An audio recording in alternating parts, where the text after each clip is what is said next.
If you only read the book of Acts, you'd think Paul was practically a Jerusalem insider. He's there at the founding moment of Christian martyrdom. He's introduced to the apostles by Barnabas. He's constantly shuttling back and forth between Jerusalem and everywhere else. But is this the whole picture? Today, we're laying out exactly what Acts claims about Paul's early career, a timeline that will become very interesting when we compare it to what Paul himself says in his letters. Let's trace Paul's movement step by step, starting from his very first appearance in Acts. Paul enters the story at Stephen's stoning, Acts chapter 7, verse 58. He's not a convert, he's a persecutor. Young Saul stands watching, guarding the cloaks of those hurling stones. Then Acts chapter 8 shows him going house to house in Jerusalem, dragging believers to prison. This matters. Paul isn't an outsider who arrives later. From the beginning, he's a known figure in Jerusalem, already deeply involved in the conflict over this new movement. Then comes Damascus, Paul's famous conversion on the road. Acts chapter 9 tells us he spent some time with disciples in Damascus, weeks or months, not years. Then he returns to Jerusalem. The apostles are afraid of him. They don't believe he's really converted. Enter Barnabas. He vouches for Paul, brings him to the apostles, and suddenly Paul is moving freely among them, speaking boldly in Jerusalem. Acts emphasizes this. Paul gained access to the inner circle. He wasn't operating independently. He was integrated into the Jerusalem community from the start. But Paul's boldness creates danger. Greek-speaking Jews try to kill him. So the believers send him away, first to Caesarea and then home to Tarsus in Cilicia. That's the region in what is now eastern Turkey, near the Syrian border. Paul disappears from the narrative for several years. Then Barnabas retrieves him. Acts chapter 11. Barnabas brings Paul to Antioch, where they teach together for a full year.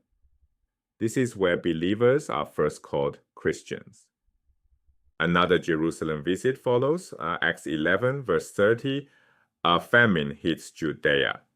The Antioch church sends relief, and Paul and Barnabas carry it to Jerusalem. That's visit number 4. Then comes the first missionary journey, Acts chapter 13. Paul and Barnabas, commissioned from Antioch, travel through Cyprus and into Asia Minor, Salamis, Paphos, Iconium, Lystra, Derbe. They establish churches among Gentiles, and this success creates a problem that will require another trip to Jerusalem. All of this leads to the pivotal moment, the Jerusalem Council in Acts 15. The presenting question, must Gentile converts be circumcised?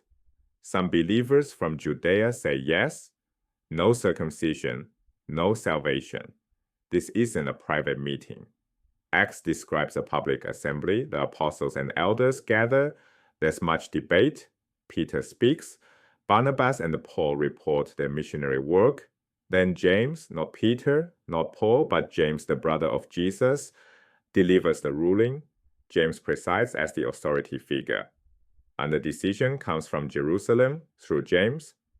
James's ruling draws on an ancient framework, the Noahide commandments. These are laws understood in Jewish tradition as given to Noah after the flood. Obligations binding on all humanity, not just Jews. James says Gentiles don't need circumcision, they don't need full Torah observance, but they must abstain from 3 things: food sacrifice to idols, blood, and sexual immorality. This isn't a compromise or watered-down Judaism, it's a principled distinction. Jews follow the Mosaic covenant. Gentiles follow the universal moral law that predates Moses, the covenant with Noah. One more detail from Acts, the split with Barnabas. After the council, Paul and Barnabas plan a second journey. Barnabas wants to bring John Mark. Paul refuses. Mark abandoned them on the first journey. They argue so sharply they part ways. Barnabas takes Mark to Cyprus. Paul takes Silas to Syria and Cilicia. Notice what Acts says this dispute is about: personnel, a disagreement over a traveling companion. Acts presents no doctrinal dimension whatsoever, just a personal conflict. Look. So what picture emerges from Acts? A Paul who is deeply, repeatedly, consistently connected to Jerusalem. Count the visits, Stephen's stoning, post-conversion introduction to apostles, famine relief, the Jerusalem Council. That's 4 visits before the council even concludes. 5 if we count his departure after the council. Paul shuttles back and forth. He's vouched for by Barnabas. He's accountable to Jerusalem leadership.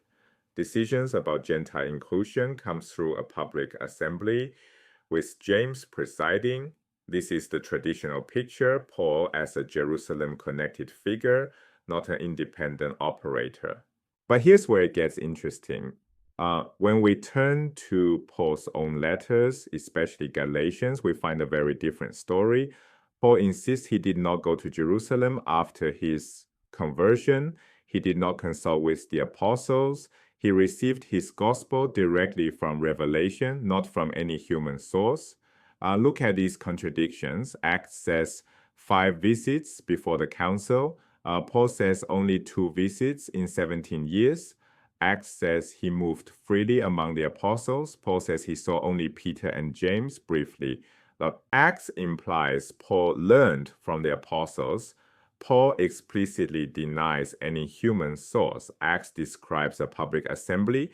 Paul describes a private meeting. These aren't minor variations. There are fundamental disagreements about Paul's relationship to Jerusalem authority. The traditional timeline we've traced today, Paul as the Jerusalem insider, constantly coordinating with the apostles, that's one version of the story. Paul tells another. Reconciling these accounts will require careful attention to what each source is actually claiming.